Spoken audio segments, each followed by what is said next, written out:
Não entre pelo cano, não cometa engano. Cano é cano, tubo é tigre, tigre é na Ivo Pens desde 1956.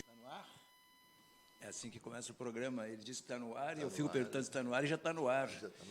Luiz Pereira, convidado de hoje do Marketing e ou Propaganda ainda incompleto. Tu sabe que a EO, além de ser uma rádio feminista, Luiz, está grávida? Sim. Sim, está grávida, porque a Márcia Cristófoli, que faz o programa comigo, deve estar chegando aí, ela sempre chega pontualmente uns minutinhos atrasada por causa da gravidez, porque ela sempre estava aqui, sempre está aqui na hora, mas agora sabe, uma senhora grávida e tal. Aí a EO, por ser uma rádio feminista, resolveu abraçar, então a rádio também está grávida, junto com a Márcia Cristófoli. Parabéns. Luiz Pereira, convidado de hoje do Marketing e ou Propaganda, que tem o apoio de Ivo Pens. Luiz Pereira, me diz uma coisa, tia, eu vou fazer uma pergunta que parecerá complicada, mas não é complicada. Não é?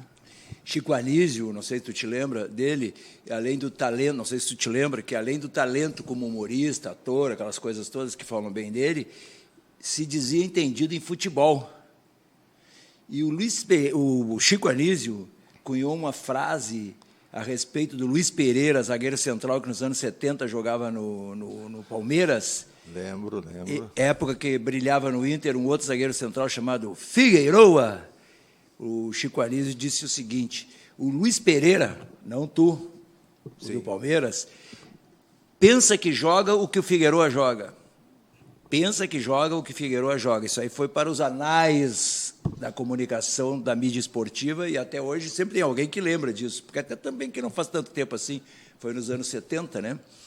E aí a minha pergunta é o seguinte: tu, Luiz Pereira, está para o mercado de áudio com a tua história brilhante de produtoras, etc, e mais isso e mais aquilo. Tu tá mais para Luiz Pereira do Palmeiras ou tu tá para Figueiroa com o teu passado? Eu estou mais para o Figueiroa. Tá mais para Figueiroa? É, mais a cotovelada no ar, aquela coisa toda, porque o mercado está puxando para a cotovelada no ar, tem que pular e abrir o braço. Tu sabe que eu fiz um comercial com o Figueiroa quando eu passei pelo marketing do Inter, e eu meio que impus lá que eu queria que o Figueiroa participasse. Era mais por um tesão meu pelo Figueiroa do que qualquer coisa. E aí, quando nós fomos fazer o vídeo, ele estava meio sem jeito e tal, e eu dizia, não, cara, assim, ó, eu quero que tu brinque com aquilo. Mas sabe que aquilo que eu queria que ele brincasse, que era o cotovelo do Figueiroa, que ficou como marca registrada, para os jogadores de futebol não era brincadeira. Ele quebrava os caras, cara. O Joãozinho do Cruzeiro odiava ele. Nocaute. Eu conversei uma vez com o Tarciso, que faleceu há pouco tempo, que foi ponteiro do Grêmio. Tá? O Tarciso era boa gente, sangue bom, um cara calmo, paciente e tal. Ele disse que o Figueiredo era mal com isso. Ele batia para machucar mesmo. Entende? Com essa história do cotovelo. Né?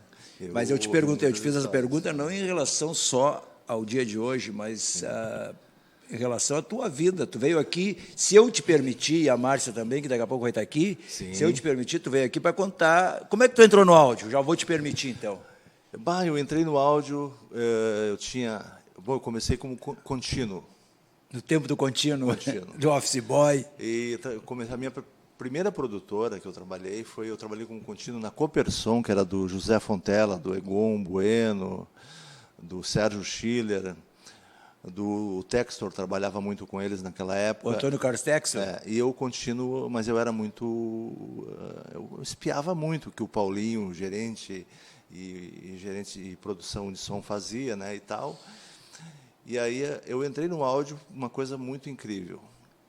Ele fechava a produtora ao meio-dia e eu ficava ali estudando aqueles equipamentos e tal, rolo, voltava para o ponto, gravava, né, e tal.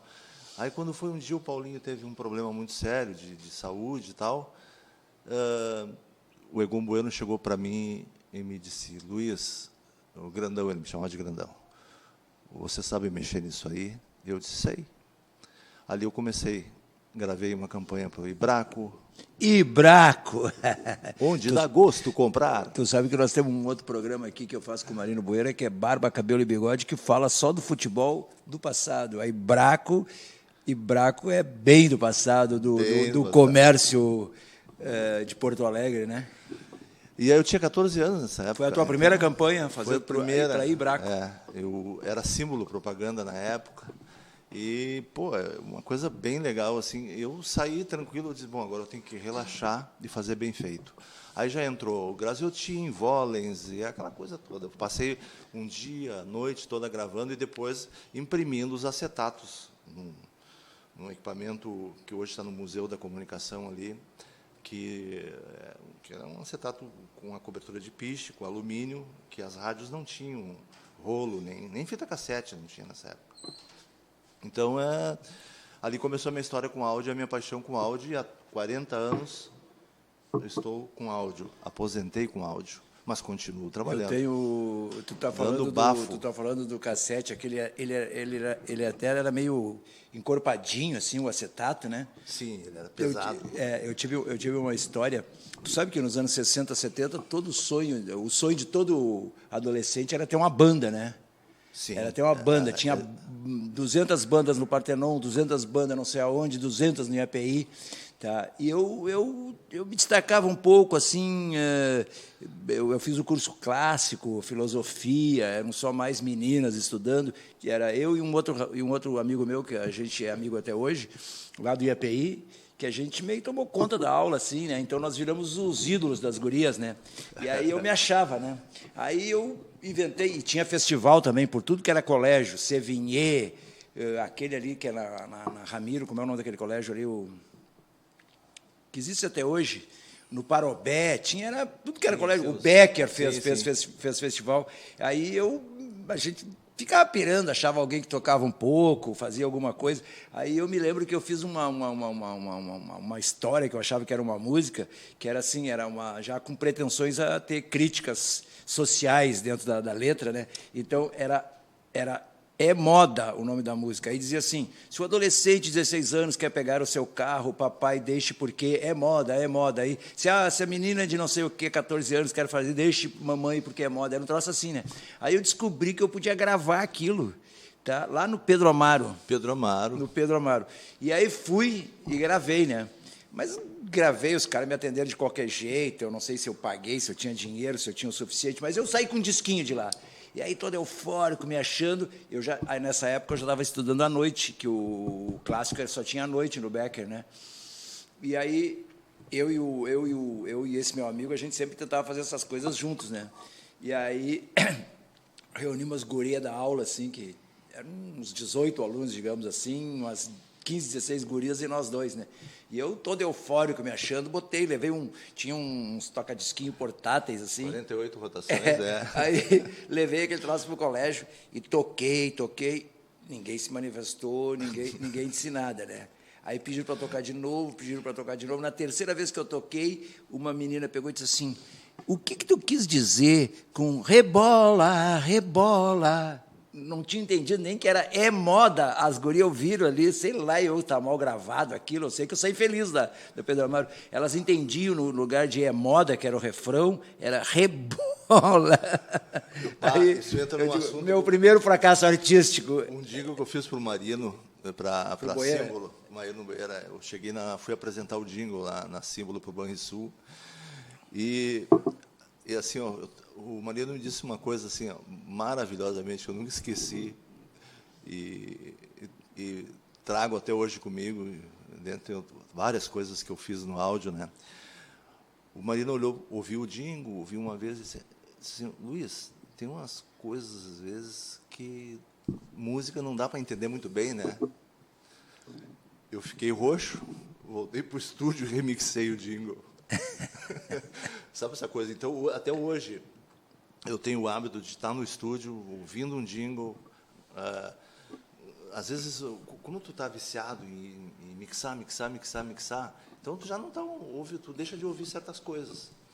Tanto é que, quando no meu tempo de Via Brasil, eu gravava 5, 6 jingles durante o dia, depois eu fechava a porta, lacrava e ia mixar à noite. E quando eu chegava às 9 da manhã, saía às 4, chegava às 9 da manhã, eu começava a ouvir um por um, para poder fazer as correções.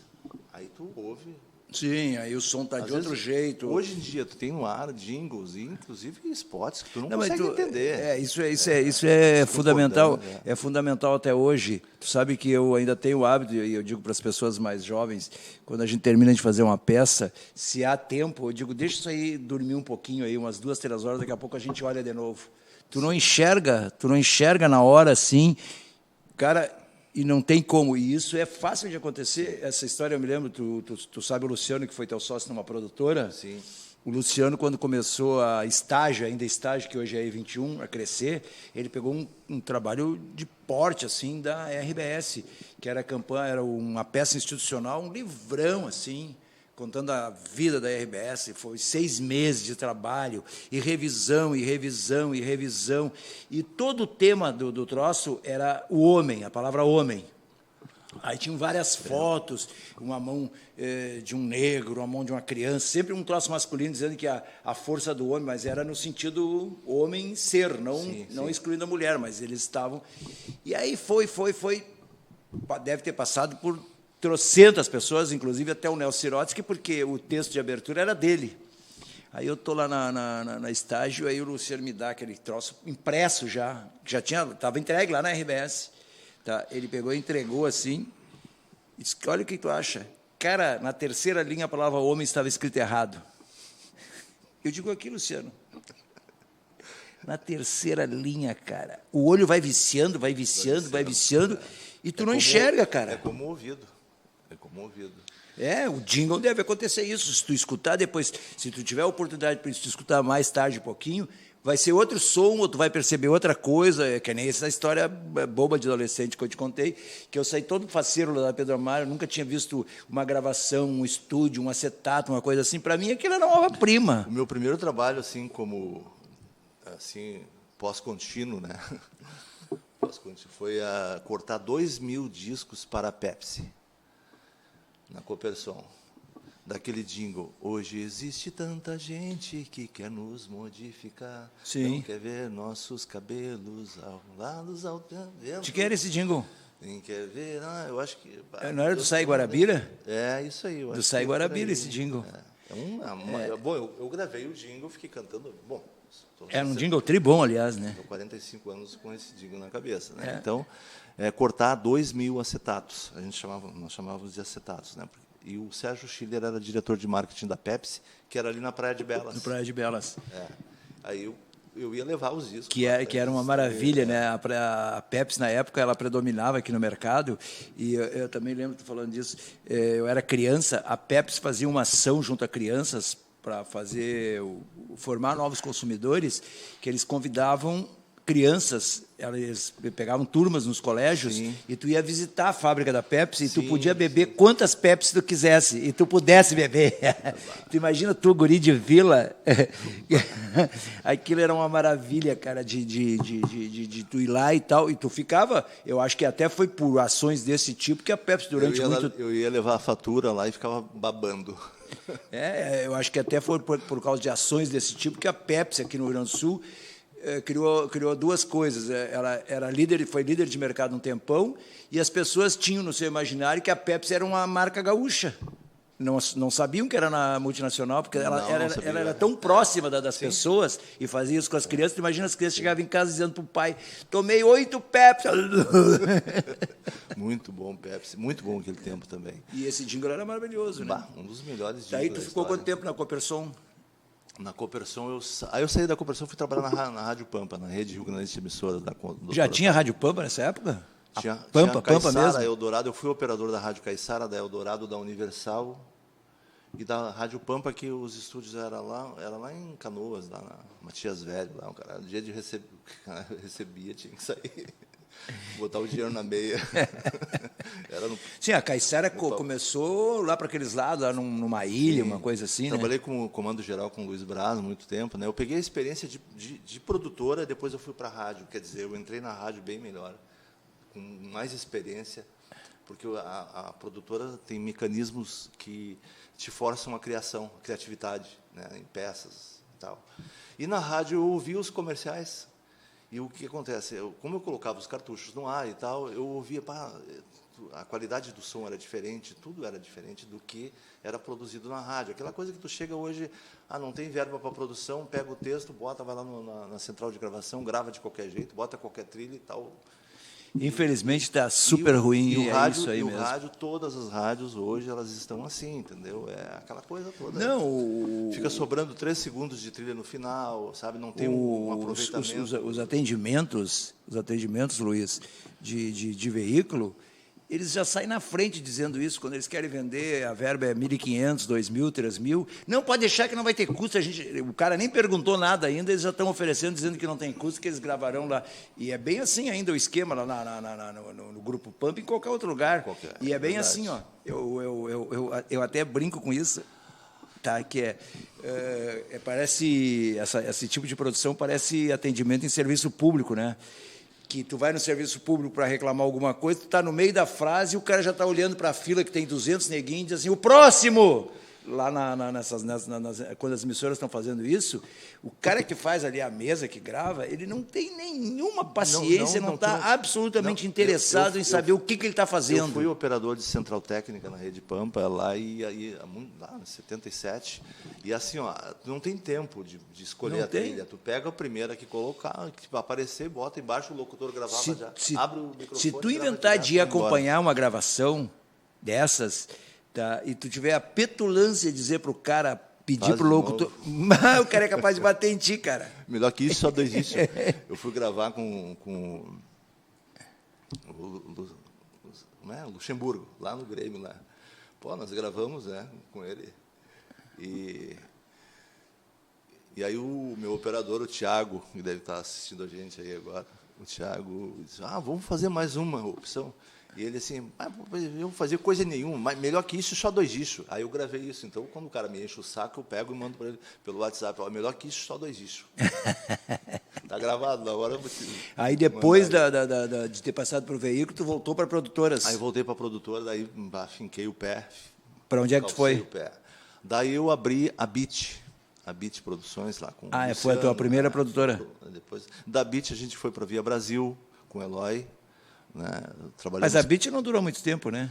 A Beat durou uns 4 anos. Até que durou. Era com o Luciano, tu abriu, mas o Luciano já tinha agência. Sim, o Luciano já tinha agência e tal, e tinha o Arno também, que era sócio dele e tal.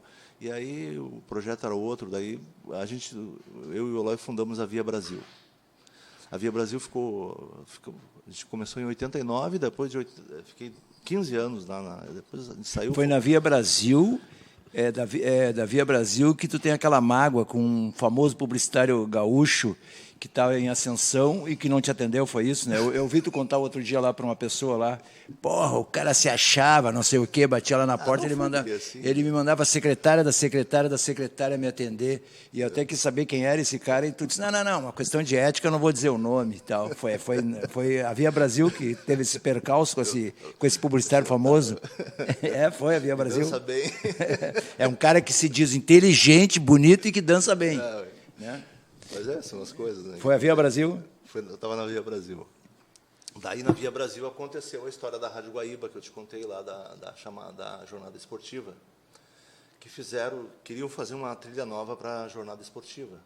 Na Via Brasil, a Via Brasil foi contratada pela Rádio Guaíba. Não, na realidade é o seguinte, a Rádio Guaíba e a Over, a agência antiga, lá, o Carlos e o Felipe, eles tentaram fazer uma chamada nova para a jornada esportiva. E, claro, que eles, na época, eu acho que eles tentaram com a Plug, com algumas produtoras de São Paulo, e não deu certo. Não deu porque... Quando não deu certo, aí eu entrei no barco. Vamos lá, temos uma reunião para fazer e tal. Só que eu cresci dentro da Rádio Guaíba. Eu ia buscar disco lá, no Fernando Veronese, para a Coperson, para o Paulinho extrair trechos de trilhas de disco que se usavam. Sim. Antigamente, tu pegava um disco, né? Cara, trechos e utilizava em comercial, uma cara de pau. Um dos primeiros spots que eu fiz, tá? Eu usei na cara dura, tá? E não aconteceu absolutamente nada. Eu usei uma música do Roberto Carlos e no BG ali, quando quebrava o áudio, cortava as palavras, Sim. era para um sabão Imperial de São Leopoldo. E aí, então, eu disse que era o amigo de suas mãos. Então, eu usei aquela música, eu quero ter 1 milhão de amigos. Use sabão Imperial, o amigo de suas mãos, não sei o quê, milhões de vantagens e tal. Eu peguei, ainda tive a cara de pau, o texto foi desenvolvido de acordo com a letra da música para combinar uma coisa com a outra. Tá? Era uma cara dura, assim, né? Mas, tu conheceu o Galileu Arruda, né? O Galileu Sim. Arruda contratou o Roberto Carlos para cantar o jingle do Morro dos Conventos. Suba ao Morro dos Raul Conventos. Morô? Do tempo do Raul Morô, exatamente isso. E aí aconteceu de eu entrar, né, Nessa barca. nessa barca da nova Rádio trilha Guaíba. da Rádio Guaíba. Como eu conhecia muito a Rádio Guaíba, vivia lá dentro, na época contínuo, a Over e o Felipe lá me chamaram para participar de uma reunião com o Paulo Sérgio Pinto, naquela época, para fazer a nova... Aí eu disse que era impossível fazer, né? Fazer uma nova trilha para a jornada esportiva. Por que tu não mexe numa marca que está há 40 anos no ar? Tipo, o Fantástico, a trilha do Fantástico, ela só é... Remixada. Ela é remixada, remodelada, rearranjada. novos timbres, né? Novas texturas de som e tal. Enfim, aí criou um climão, né? Pô, como assim? Eu disse, não, mas eu tinha a carta na manga, né? A saída. Olha, a saída, qual é a saída agora? Então, a saída é o seguinte, vamos fazer uma releitura. Essa trilha, o Celso Costa, que era um diretor operacional da Rádio Guaíba, foi no Cinema Vitória e gravou um trechinho ali na caixa de som, né, e tal. E aí, foram atrás do maestro, o maestro mexicano já tinha partido e tal. E aí,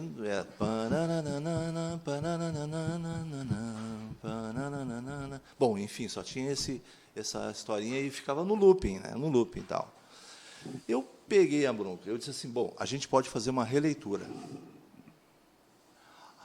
Quando eu disse isso, aí primeiro que eu tinha uma equipe assim maravilhosa, que era o maestro Garofoli, o Wolf, o Juliano, eu tinha um time absurdo, que era que eu imaginasse, em termos musicais... Não te perde no que tu está falando, só para fazer um registro. Tu sabe que o rádio, provavelmente em Pernambuco pode ter acontecido isso, em outros estados que a gente não tem notícia, e que não tem tanto acesso, nem tiveram nunca grandes anunciantes que migraram ou que poderiam fazer produção em São Paulo. Mas o rádio aqui no Rio Grande do Sul, assim como tu está falando de músicos competentes, a gente teve simultaneamente umas 5 ou 6 produtoras que tinham equipes fantásticas. O Carlos Couto, por exemplo, que ele fazia... Cotobol lá. Não, o Couto eu vi ele fazer. Não é aquela história dele cortar. Eu não sei como é que ele acertava, cara. Ele cortava com gilete, o acetato e colava e dava no ponto que ele queria. Não sei como. Sim, nós trabalhávamos... Ele tinha um olho de raio-x, cara. Não, na época nós trabalhávamos com corte de fita. Tu gravava um spot com 5 locuções. Eu fiz isso para o Otto Desenho Animados, para a Ivomec. Tu cortava, tu chegava assim, tu contratava o ator, a atriz e tal, e aí ele fazia, era o bezerro, a mãe do bezerro, o pai do bezerro, a voz do bezerro, e tu cortava tudo, recortava, e no final tinha que dar 30 segundos. E depois dava, tinha que dar, era senão tu tinha que recortar novamente. Era um troço... Então tu pegava muita prática, entendeu? A charge era Gillette. Eu vi o Couto fazer isso, e sabe por que eu estou te dizendo isso? Porque nesse período que esse publicitário famoso não quis te atender, ali de 88 até 2003, 2004, cara, vários publicitários de qualidade, tá, que tinham passado pela agência desse cara aí, tá, que nós não vamos citar o nome aqui, tá, o Marcelo Pires, o Renato Conrad, o Ricardo Batista, que foi o primeiro cara que fez Gangue, tá? Eles foram para São Paulo, e conseguiram colocações, tá, entrando direto em grandes agências com um portfólio não gráfico, portfólio de áudio. De áudio, que os caras lá em São Paulo mesmo, com toda a tecnologia, estúdios mais estruturados que eles tinham lá, eles ficavam impressionados com a qualidade de áudio e de criação que a gente tinha aqui para spots e jingles. Sim. Eles me contaram, e não deve ter acontecido só com a Nova Forma e com esses que saíram dali, de várias outras agências. Por exemplo, eu nunca trabalhei com o Telmo Ramos, mas o Telmo Ramos foi um cara que fez chover no áudio. Bom trabalho, muito fez bom muita coisa premiada e tal, e que deu resultado para os clientes e tal. Ele ficou famoso com isso, pneus, que os buracos falavam, que não sei o quê. Teve um monte de gente, eu estou te citando uma meia dúzia que saíram dali. A própria a Estágio, ela teve a conta da CGA, então o Luciano criava campanhas maravilhosas e eu produzia os spots da CGA. Com o Vitor Castiel, eu pegava o Zé Adão, eu reunia todo o teatro gaúcho e fazia... Isso é uma coisa que eu ainda não assimilei por completo. Daqui a pouco tu vai falar na modernidade que vocês estão pensando em implantar lá na Bafo na Nuca. Cara, eu acho que eu vim para o planeta e vou embora do planeta, e tu encostar numa pessoa, tu olhar para uma pessoa, tu xingar uma pessoa, não foi substituído ainda. Pode inventar o digital que tu quiser, a comunicação, a reunião, não sei o quê, com 1000 pessoas, um na Austrália, um em Nova York, um em Chicago, um aqui em Porto Alegre, via Skype, via não sei o quê, via chat. Não substitui. Não substitui. A ideia de tu ir para dentro do estúdio com um puta de um ator, tá? Que tu dá o texto, ele passa o texto e ele diz, não, mas assim não está legal, quem sabe assim, o cara faz melhor do que tu tinha imaginado, meu. Sim. Não adianta eu quero dizer que eu tô aqui em Cidreira, eu tenho um baita no estúdio, eu gravo. É assim que funciona hoje, tá bom? É assim teremos que... Deixa eu contar uma história que eu gravei com o José Wilker, uma campanha para a Rainha das Noivas, o tempo era o Kiko, né? O Kiko fazia todas as gravações da Rainha e eles traziam os famosos. A Araci Balavarian, trouxeram Nuno Léo Maia e trouxeram o Zé Wilker. E aí eu, como produtor, né, de áudio, chega lá, o Kiko passa os textos ali para o Zé Wilker e tal. Aí o Zé Wilker chegou e perguntou, como é que você quer? Como é que eu vou dizer para o Zé Wilker? Ele foi contratado pela Rainha para fazer. Aí eu expliquei, isso é uma loja de cama, mesa, banho, para senhoras e tal. Eu tive que dar o contra, né? Vou dizer para o cara como é que ele tem que fazer a interpretação. Ele entrou no estúdio, é o José Wilker. Gravou 1, 2, 3, incrível. Ele fez 5 locuções. O Pereio também era assim. 5 locuções, todas elas com entonações diferentes, de interpretações diferentes. O Pereio já faleceu também, né? Hã? O Pereio já faleceu também? Não sei o Pereio. O Pereio, a última vez que eu vi ele foi na Via Brasil, em 1994. Tomamos... que figuraça, né, meu? 10 Jack Daniels ali no Margos, ali, depois fomos aqueles Se eu não estou enganado, o Pereio também é de Alegrete. Eu já comentei como curiosidade, Alegrete é uma terra muito estranha. Tu já viu os personagens que são de Alegrete, cara? João Saldanha, Mário Quintana, Paulo César Pereio. Eu agora de memória não lembro, eu já fiz uma lista uma vez, cara. Eu acho que alguém já deve ter feito lá em Alegrete alguma coisa alusiva a isso, a terra dos famosos. Tem um monte de neguinho que saiu, não só de Alegrete, como do Rio Grande do Sul, e foi brilhar nas suas em outros estados, nas suas profissões. Tá? E todos eles têm uma aura que troço engraçado, né? A terra é assim, o folclore é assim. Eles todos são muito galos, né? Sim. O Pereio pegava todas, o João Saldanha se achava o machão e puxava revólver, dava tiro. Tá? Todos eles. O único que era mais delicado e que foi das letras é o Mário Quintana. Mas é tudo assim, tem uma aura assim. E mesmo assim, o Mário Quintana, ele fazia ao jeito dele também o papel de conquistador, né? Ele criou um case com a Bruna Lombardi através dos seus poemas, a minha musa, né? Então, é curioso, né? Não sei porque tudo em Alegrete. O Mário Quintana tinha uma característica. Eu era bem piazito aí, já não trabalhava ainda, mas o meu primo era dono do bar do Correio do Povo, ali no 2º andar. E a minha mãe ia lá visitar ele. E o Mário Quintana, ela ficava ali e tal, atendia junto com o meu primo e tal. E aí, às 3h, todos os dias, naquela época, 1973, 74, o Mário Quintana tomava uma taça de café preto e comia um quindim. Eu achava aquilo tão fantástico, eu era tão piá, não entendia nada. Depois o tempo foi passando, né? Aquilo tudo era Aí, para 13 aí tu anos. fez a Beat, durou 4 anos, depois da Beat tu foi para Via Brasil, com Eloy. Via Brasil, aí tu ficou 15 quanto tempo? anos. 15 anos. É, 15 anos de De batalha, mercado. de mercado. Então a Via Brasil ela enfrentou as bacanas do mercado à época, né? A Ginga, a Plug. Nós nunca... Não, assim, enfrentou o que eu quero dizer no bom sentido. Estava junto naquele momento gente tava histórico junto que naquele o momento, rádio era é. tão importante. Isso que eu estou Sim, dizendo. é. Foi ali de 89 até Sim, 2004 sim. que houve uma evasão dos... Deve estar continuando isso, mas é que eu não estou tão a par hoje de quem está saindo daqui e indo embora, porque agora é um pouco diferente. O Nizam Guanais, cara, uma vez ele fez um texto, tá, que ele indiretamente citou tanto o Renato Conrad quanto a Nova Forma, porque ele escreveu um texto bonito, tá, falando de como é que ele pegava talentos, de onde vinham os talentos, e ele diz no texto, ali na síntese do texto dele, ele dizia que não importava onde estivesse o talento, se estivesse em Nova York, se estivesse na Austrália cuidando de cangurus, ou se estivesse numa pequena agência aqui do Sul. Eu tenho esse texto guardado, ele está fazendo referência ao Renato Conrad, que tinha ido para lá. E esses redatores que foram para lá, eles me contaram. Eu cheguei lá, abri a pasta, as coisas gráficas, porque a coisa gráfica ela não tem tanta personalidade de quem redige. Sim. Porque tem a mão do diretor de criação, a mão do cliente, a mão do diretor de arte, ela fica um trabalho mais múltiplo. Sim. O trabalho de áudio e de roteiros de TV, ele é um pouco mais personalizado. Então, os caras conseguiam emprego lá, chegavam e abriam a pasta e mostravam os spots de Porto Alegre. Engraçado, essa coisa é muito forte no Rio Grande do Sul, da visão de lá de fora de São Paulo, Brasília e tal. Eu acabei de fazer uma campanha para o Ministério da Cidadania agora, a Bafo, né? A nossa equipe toda. E a gente fez a campanha para Brasília, e atendo muito Brasília, e eles têm muita admiração pelo processo criativo do Rio Grande do Sul. Agora entrei num outro projeto para o governo de Minas Gerais, já fiz um, agora estou entrando em outro projeto que estou tocando nesse exato momento. Então, assim, ó, nós não temos dificuldade nenhuma em trabalhar com áudio para fora do Estado. Ao contrário, o pessoal de São Paulo tem boas visões. A gente trabalha muito para São Paulo, Curitiba, Rio, e Brasília. Vou para Brasília, tranquilo. Sempre a gente vem com trabalho e tal.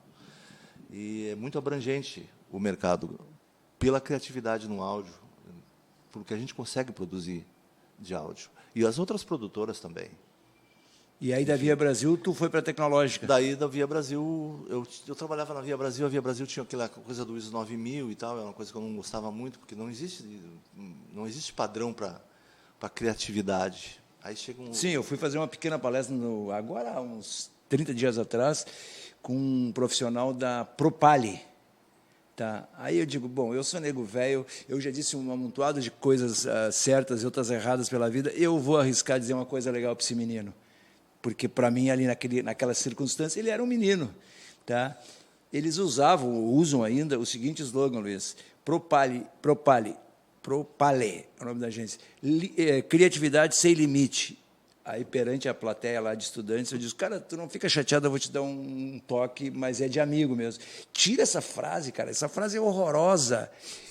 Como que criatividade... Quem é que te disse que criatividade tem limite? Ou tu é criativo ou tu não é criativo. A criatividade não tem limite ao natural. É que nem eu falei para o Luciano, quando o Luciano da E21 começou com aquela bobagem de multicomunicação, eu digo, Luciano, primeiro que isso está errado. É comunicação, dentro da comunicação está tudo que tu imaginar. Tu não vai ter uma comunicação melhor ou mais ampla que seja, em termos de tamanho, ou qualidade, ou quantidade, porque tu está dizendo multicomunicação. Ou tu quer dizer que tu tem design, tu tem não sei o quê. O que tu quer dizer? Eu sei, eu acho que tu quer dizer que aqui tem design, que aqui tem isso, por isso que é multi. São vários tipos de comunicação. Mas dentro da comunicação está tudo isso aí, cara. Sim. Mas o Luciano ficou me olhando lá e disse, não, tá bom, tá, tchau, muito obrigado pelo conselho. E daí da Tecnológica, ficamos 12 anos, né, trabalhando e tal. Eu tive a oportunidade de fazer o primeiro jingle de endomarketing da Happy House. A Happy House fez 19 anos, aí 19 anos, como passaram rápido o tempo. Depois veio a Bafo, né? A Bafo veio com outra ideia. Até muito engraçado tu te apresentar em Brasília ou São Paulo com o nome Bafo na nuca. Eu cheguei na Artplan lá em Brasília, a guria começou... Da onde? Ela morreu de rir, botar a Luiz da Bafo na nuca. Então, Mas antigamente tinha uma produtora chamada que me inspirou bastante também. Tudo é inspiração, né? Cara de Cão. Tinha uma produtora em Brasília chamada Cara de Cão. Não existe mais, eu acho. Produtora de áudio de vídeo? De vídeo, Cara de Cão. Então, quando a gente criou a marca, né, aquele pedido de desenvolver a marca, tinha uns 100 nomes, mais ou menos. Eu olhei Bafo na Nuca, eu disse, puxa vida. Mas o Bafo na Nuca, ele veio do prazo, do tempo. Eu agora peguei uma campanha para fazer para Minas Gerais, para a Secom, que eu tenho que entregar amanhã um jingle e uma trilha. Bafo na Nuca. Isso, para mim, é Bafo na Nuca. Então, a ideia do Bafo na Nuca veio nisso, sempre foi assim. Essa menina que tu disse que ficou rindo lá da Artplan, na verdade, são pessoas, às vezes, meio desavisadas a respeito de que meio elas estão metidas, porque essas pessoas não sabem que a comunicação, teoricamente, pelo menos, né, é a indústria que a gente mais se permite essas liberdades, né? Sim. Do nome ser um pouco mais estranho, do nome não ser relacionado tanto com atividade, com coisa assim, Sempre é um risco, né, Pintaúde, tem. Fazer um nome maluco desse de uma produtora de áudio, por exemplo, porque as pessoas, eu disse assim, ó, não quero nada de tape, recorde, som, sound, design, audio design. Teve um período que estava todo mundo nessa pilha aí de sound design. Alguma coisa ligada à música. Eu não quero nada ligado à música. Música vai estar lá no final. Bafo na Nuca, música. Entendeu? É para fazer diferença mesmo, assim. Acho que fiz porque eu ficava meio tímido, assim, quando eu chegava numa agência. Bafo na Nuca e tal. Mas aí o portfólio falava por si próprio, né, e tal. A Bafo na Nuca está com que tempo de vida já? 3 anos.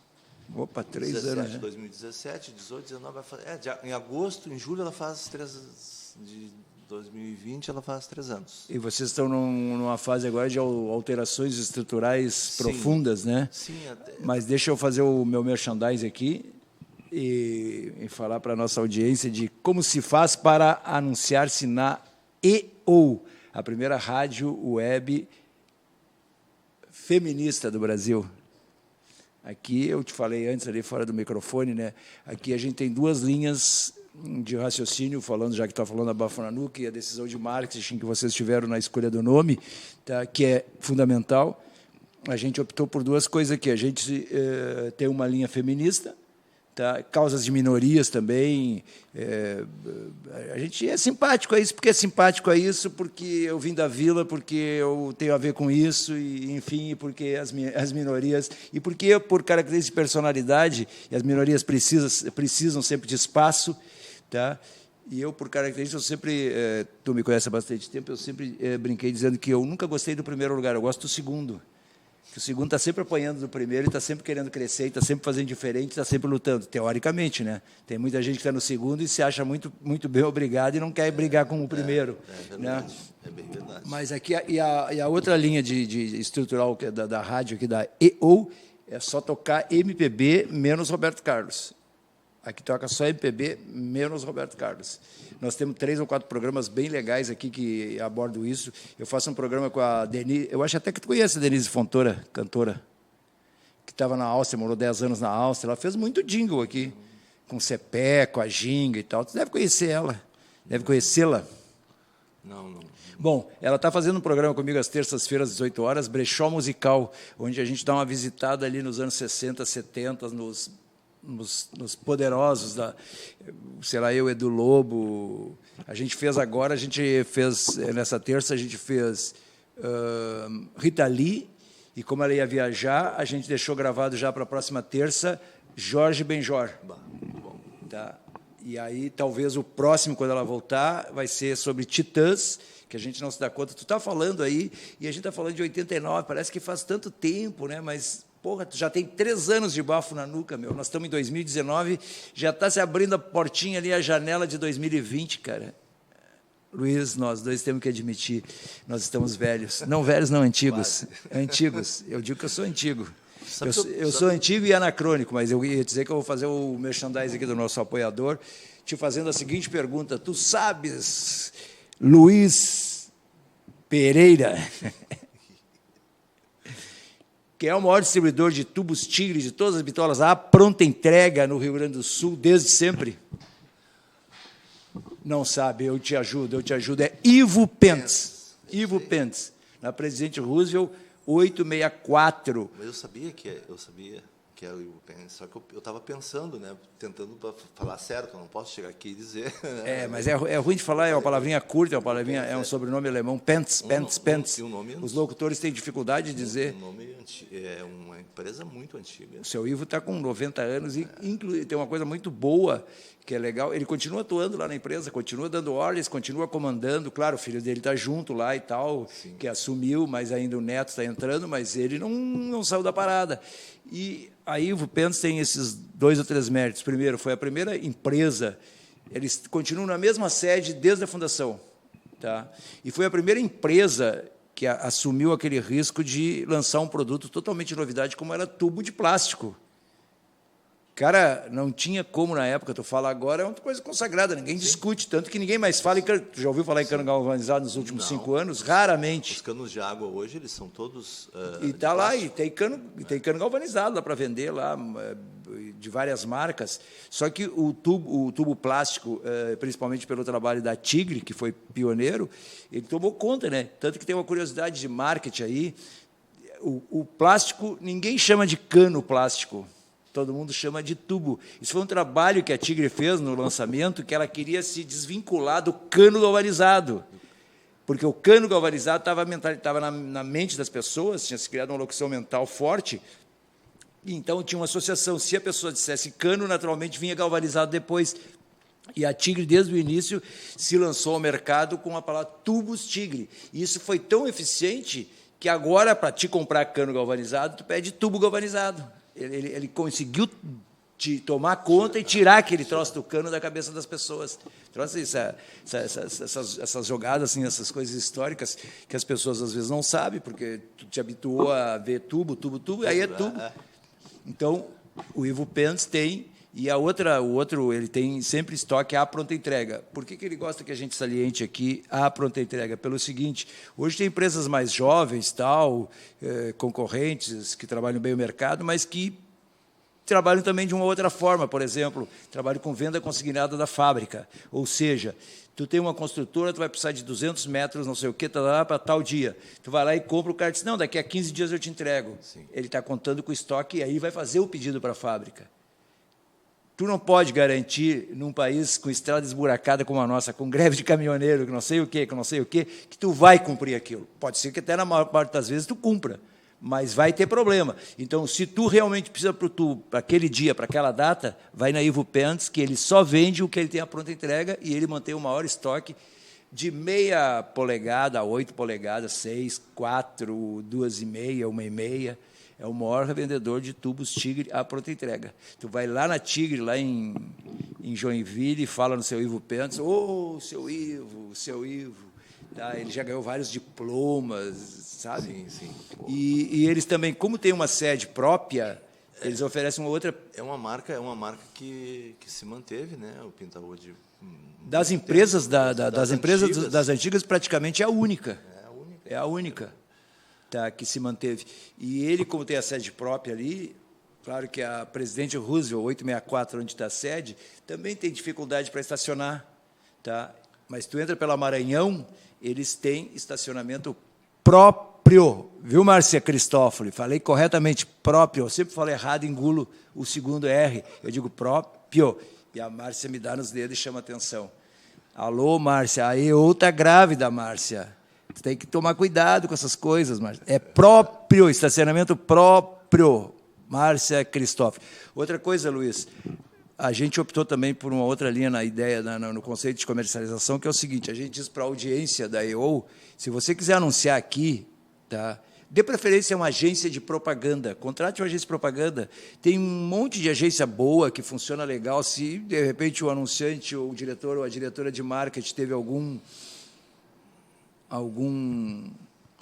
mal feito que o desagradou na relação com uma agência de propaganda e não quiser, tudo bem, mas poderia experimentar uma outra. Mas, nesse caso, se quiser, faça contato direto conosco aqui, 31 91 382. esse telefone permite que o anunciante entre em contato com a nossa mesa de negociações e a gente vai achar uma estratégia criativa. Nós não trabalhamos com tabela de preço aqui. Nós trabalhamos de outra forma, Luiz. Com a verba do cliente? Não, nós trabalhamos nós definimos os nossos preços com o título Relações Íntimas. Boa. Por que relações íntimas? Porque o sujeito compra um espaço aqui através de uma agência ou não, nos entrega um material que vai entrar para dentro da rádio. Isso é uma relação íntima. Tá? E aí, dentro dessas negociações, a gente até oferece. Se o anunciante quiser, nós podemos fazer essa negociação com ou sem preliminares, entendeu? Sim. Dependendo da verba. Porque aqui nós somos humildes. Aí eu aceito verbas inferiores a R$1 milhão. Se você tem uma verba de R$250, pode trazer para cá que nós vamos negociar. Se for de R$500, quer dizer, não precisa ter R$1 milhão para anunciar aqui. Esse mercado está tão complicado, na minha parte de produção, né, que eu já pergunto, qual a verba? E, dependendo, tu pega ou foge da verba. Né? Como é que vai funcionar bafo na nuca daqui uns 30 dias que vocês estão em fase de modernização? Na realidade, a nossa ideia foi abrir a produtora um pouco. Uma produtora, tu não pode identificar um jingle pela produtora. Esse jingle é da fulano de tal. Esse jingle é daquela. A produtora ela tem que ter no mínimo 3, 4 arranjadores diferentes para você poder trabalhar com linguagens diferentes, músicas diferentes, principalmente para quem trabalha para fora, como nós trabalhamos para Brasília, São Paulo e as outras produtoras daqui também, né? Eu trabalho para outros mercados. Então tu tem que ter a questão do temático, por exemplo. Agora a Stara nos pediu 4 músicas temáticas, italiana, uma mais inglesa, sei lá. Outra. A Stara está com integrada? A Stara, não, que eu saiba, não tem agência de propaganda. De novo? Não sei. Porque eles começaram sem agência, trabalhando com a RBS, com a Rádio Gaúcha, depois... Eles trabalhavam comigo lá na Tecnológica e continuaram trabalhando na Bafo, né? Depois migraram para Martins Andrade, né? Depois trabalharam com a Martins Andrade. Quando o Ayrton fechou, ele passou os clientes dele lá, ele fez uma negociação com o Fernando e os clientes da Martins passaram para a integrada, por isso que eu te perguntei. Daí a Stara acaba fazendo as coisas direto lá com a produtora, uma coisa que eu não curto atender cliente direto, porque eu trabalho para a agência, mas quando o cliente não tem agência, tu tem que atender. Tu não vai te fazer de rogado, né? Não, com certeza não, né? Então, acontece isso, né? A questão de verba, a gente faz uma adaptação, se adapta à verba do cliente e tal, e tocamos. Mas esses materiais que eles te pediram agora, quatro materiais diferentes, é para veiculação convencional interna, em rádio? Muito interna. Hoje, para os revendedores, sim, essas coisas? Sim. Hoje na área de áudio, Pintaúde, tem muito aberto. Eu faço podcast para a JBS, por exemplo. Então, tem várias coisas, podcast, espera telefônica, marca sonora. A gente fez o jingle da Que Boa e criamos a marca sonora. Família boa, tem que boa, sabe? O cliente tinha um jingle há 7 anos, não queria mudar e tal, e nos deu uma oportunidade de fazer um jingle. A gente fez um jingle novo, o Auric fez a criação da letra e tal, aquela coisa toda. Isso é um trabalho super bom, sabendo que eu sei que o senhor cria muito bem letras também. Muitos não te afasta o microfone, senão a audiência da EO vai perder as tuas valiosas palavras. Não, tu está aqui porque nós somos amigos, porque tu tem uma produtora, porque a EO, no marketing ou propaganda, quer dar força ao mercado, tá? Mas principalmente também, ou muito também, Luiz, porque eu também eu tenho 2 veículos prioritários que eu sempre gostei muito na minha vida, que é o rádio, tá? E mídia exterior. Os caras, todas as empresas mais conceituadas do mercado que já tiveram algum relacionamento comigo, eles são unânimes em dizer, eu sou obrigado a jogar purpurina em cima de mim mesmo, que eles não conheceram até hoje uma pessoa que saiba resolver tão bem mídia exterior que nem que eu. Modéstia para o lixo. Tá? E rádio também, eu curto muito. Rádio eu adoro. Eu tenho uma fissura por rádio. Até por essa razão, a gente faz parte, eu participei com equipes, o Renato Conte, que eu citei aqui, o Ricardo Batista, várias outras pessoas tritalentosas. Tá? Tu quer ver a mídia de 7 segundos e meio? Eu não vou dizer que eu inventei aqui, mas quem lançou aqui fui eu. a mídia de 7 segundos e meio. Eu gosto muito de produção, gosto de mídia exterior, que eu estou dizendo, e gosto de rádio. Parece que tem agora de 10 segundos, né? Eu fiz uma campanha para Santa Maria, para uma rede de supermercados lá, e tinham várias peças de 10 segundos. Isso era uma convenção que eu não sei bem por que se adotou 30 segundos, 1 minuto, 45 segundos, não sei. Isso foi meio geração espontânea. Eu te falo de 7 segundos e meio, porque assim, ó, quando a gente começou a trabalhar para a Gangue, tá, o seu Silvio Siebenberg, ele queria um trabalho... ele não queria gastar com produção, ou ele queria que o locutor dissesse no ar algum texto com aquelas características que a gente criou. E eu disse para ele, não, vamos gravar, porque com interpretação, com não sei o quê, mas 7 segundos e meio, primeiro que não tem na mídia. Aí nós resolvemos isso, tá?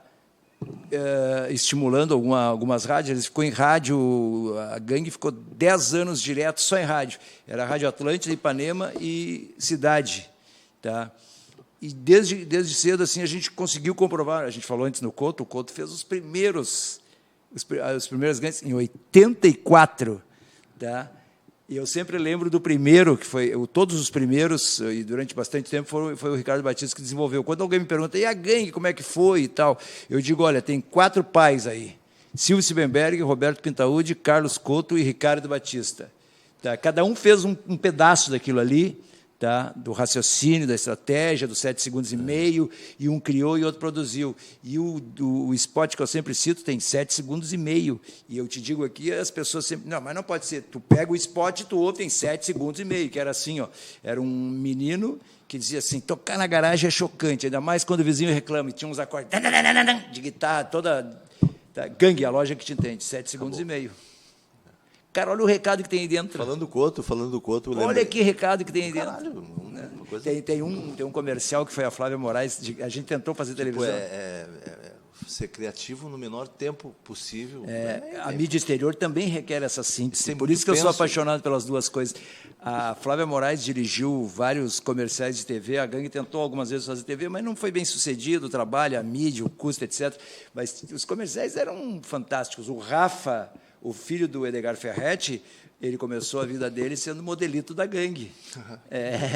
Mas tem um comercial da primeira bateria que foi feita de televisão para a Gangue, uma jogada, são 3 comerciais, mas tem um que eu nunca esqueci, que é a Patti Secato, jovem, tá?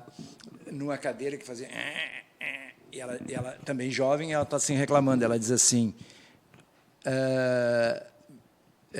meu pai é o maior barato. Ela tem uma relação com o pai, assim, legal, né? E ela diz, meu pai é o maior barato, mas a minha mãe... E ela faz uma cara de nojo e olha para o chão, assim, e passa uma barata por baixo da cadeira, e ela assim, é uma barata. Eu acho que isso aí também é do Ricardo Batista. Eu acho, eu não tenho certeza, não lembro, mas eu acho que é dele também isso aí. Eu acho que é assim, uma hora dessa eu vou me encontrar com ele, eu vou fazer um revival. Eu devo ter uns 1000 cassetes com comerciais de rádio desse tempo todo que a gente fez para milhares de anunciantes. Tem que transcrever esse material. Eu estou morando em Gravataí, eu vou voltar para cá agora, tá? Aí eu vou ter mais tempo, mais disponibilidade, e eu vou tentar salvar alguma coisa, limpar alguma coisa, os mais importantes, pelo menos, para ter uma referência. Né? Eu recebi esses dias no WhatsApp, um amigo meu mandou uma fita cassete de um spot no tempo da Beat ainda, deve estar aqui no meu WhatsApp, da Mirandoli, um comercial, mandou a fita cassete. Lembra disso, Luiz? Da Mirandoli. Lojas Miranda de 3 Passos. Cara, tu tem mais 1 minuto e termina o teu papo da Bafo na Nuca, que tu disse que tu tem referência, tu quer fazer trabalhos diversificados, tu não quer marca registrada para Bafo na Nuca, não sei a qualidade. Estamos trabalhando com vários arranjadores. Mas a estrutura da Bafo, que vocês vão alterar um pouco? A gente vai alterar um pouco, assim, tipo, vamos trabalhar mais home office, né? Mais modernos. Tranquilo, eu tenho... Cada um com a sua ilha em casa e tal, trabalhando. E com o Couto eu tenho uma história bem rapidinha. Uma vez o dono da Foto Arma contratou o Couto. Foto Arma. E a agência chamada Inteligência na época e tal. E aí nós gravamos, eu e o Couto gravamos 14 spots. A Inteligência era do... O Couto foi contratado para gravar, para operar os spots, só que era a minha produtora da Beat. Só que sabe que o operador de áudio e técnico de som, ele mexe no equipamento que ele está acostumado, entendeu? Ele configurou a mesa para a forma dele. Eu configurei para mim. Aí o Couto disse, pô, vou fazer juntos isso aqui, porque tá. Acabamos fazendo uma história toda. O Hernani, que era o dono da Foto Arma, me lembrei. Agora, Não, mas a inteligência tinha um publicitário que teve nome. Como é que era o nome do cara? Era Luiz Antônio? Não era esse. É, Era um meio nojento aí da propaganda aí. Esses que se acham mais do que são. Esses meio tipo assim, o Luiz Pereira. O Luiz Pereira não me acho pensa nada. que joga o que o Figueiredo joga. Não, lembrei disso só para te provocar, para te falar da tua vida. Mas o tempo passou aí, Luiz. Então tá, eu quero agradecer. Fale bem da EO aí no mercado, Sempre, entendeu? sempre. Tá? E se quiser falar mais alguma coisa, tu não falou nada, assim, no sentido de, quando vem um convidado aqui, a gente diz alguma das regras. Por exemplo, tu pode dizer palavrão, aqui tu não é acostumado a dizer palavrão, né? Então, Eu evito. evita. Mas um palavrão faz bem para a saúde mental da gente. Se eu pudesse dizer um palavrão... Como é bom mandar alguém a merda, hein? É verdade. Aí, Pá!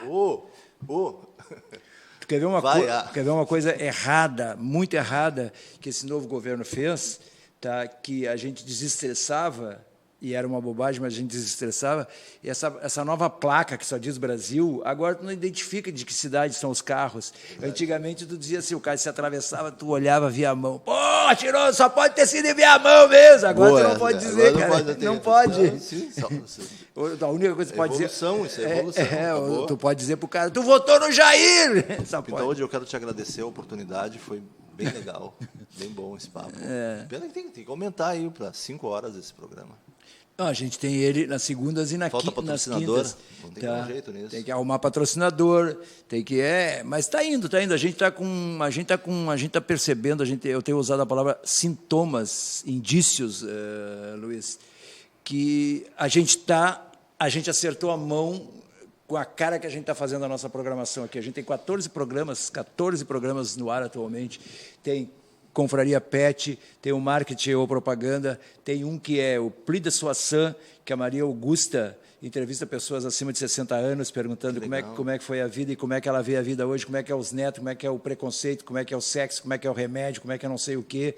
Então, a gente está com uma coisa bem legal. A gente vai entrar no ar com outro programa que é Ouve as Mina, que é só música com mulheres compositoras e cantoras. Então, a gente está com uma gradezinha bem legal de programação. Mas tu sabe, fazer um veículo. Nós começamos no dia 15 de janeiro, na virada do ano, que a gente vai completar um ano aí, né? Então, está andando bem, mas, claro, aí demora. E a gente entrou no mercado num momento muito ruim, né? Sim. Muito ruim. Né? Com esse governo, o momento ficou muito ruim mesmo. Piorou, né? Piorou. Muito. Piorou. Já estava ruim, piorou. Piorou. Né? Mas vamos em frente, né? Vamos em frente que... Fazer o quê, né? Eu acho que 2020 será um bom ano. Tu sabe que eu estou escrevendo um artigo para o portal Coletiva e o título, eu fiz o título brincando com a Márcia, que a EO está grávida, que é assim, ó, a propaganda está grávida. Não existe 2 ditados populares que dizem o seguinte: não há mal que nunca acabe, nem bem que sempre dure, né? Ou o seguinte: depois da tempestade vem a bonança, tá? Porra, tá ruim há tanto tempo, cara. Isso deve ser. Pior. Então, por isso que eu estou dizendo, a propaganda está grávida, por quê? Porque vai nascer um novo momento favorável para a atividade de comunicação, com outra cara, com outro jeito. As pessoas estão tateando, estão tentando descobrir, estão tentando se reconstruir, estão tentando inovar. Vai dar certo. E o ano que vem também teremos eleições, né? Então isso agita muito o mercado em todos os sentidos, né? Campanhas, a Bafo produz campanhas políticas. Monta estúdio junto com a produtora de vídeo. A gente tem um know-how bem bom. A gente fez a campanha. Independente do partido. A gente não leva para esse lado. Tu não dá vocês não dão de Renato Portaluppi lá. Não, nós fizemos a campanha do Paim, senador, né, que foi uma peleia praticamente, né, que surgiu o Heinz, veio vindo nas pesquisas, o Beto Albuquerque e tal. Aí o Paim ficou em segundo e tal, mas saímos vitoriosos, graças a Deus. O trabalho foi pesado, dia e noite. Legal. Então tá, Luiz, a rádio está à tua disposição quando tiver notícias sobre a Bafo para botar aqui. Manda para cá que a gente fala, que a gente diz, que a gente... Se tu souber de novos compositores, nós temos um outro espaço que é para novos compositores mandarem seus materiais, a gente veicula aí tempo, durante X tempo. Né? A gente é isso que eu te disse, ó, nós estamos do lado do segundo lugar. Nós não somos favoráveis ao primeiro lugar. Tem espaço para todos. Tem. Então é isso, galera. o marketing e ou propaganda hoje não teve todo aquele brilhantismo usual, porque Márcia Cristófoli tá cuidando do Pedro, que está incomodando a mamãe já, está se preparando, ela está cuidando lá, não sei o quê, o bercinho lá e tal. Mas eu acho que segunda-feira ela está aí. Ela falha um programa, vem no outro. Segunda-feira a gente vai entrevistar a Maria Augusta Nunes Medeiros. Até lá. Feito. Obrigado.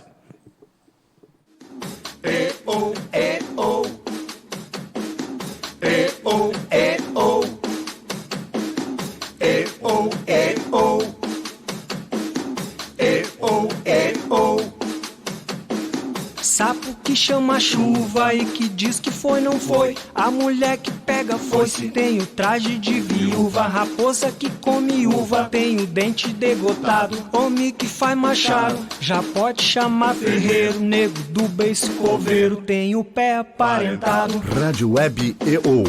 Aqui se faz, aqui se paga. Não entre pelo cano, não cometa engano. Cano é cano, tubo é tigre, tigre é naivo pens desde 1956.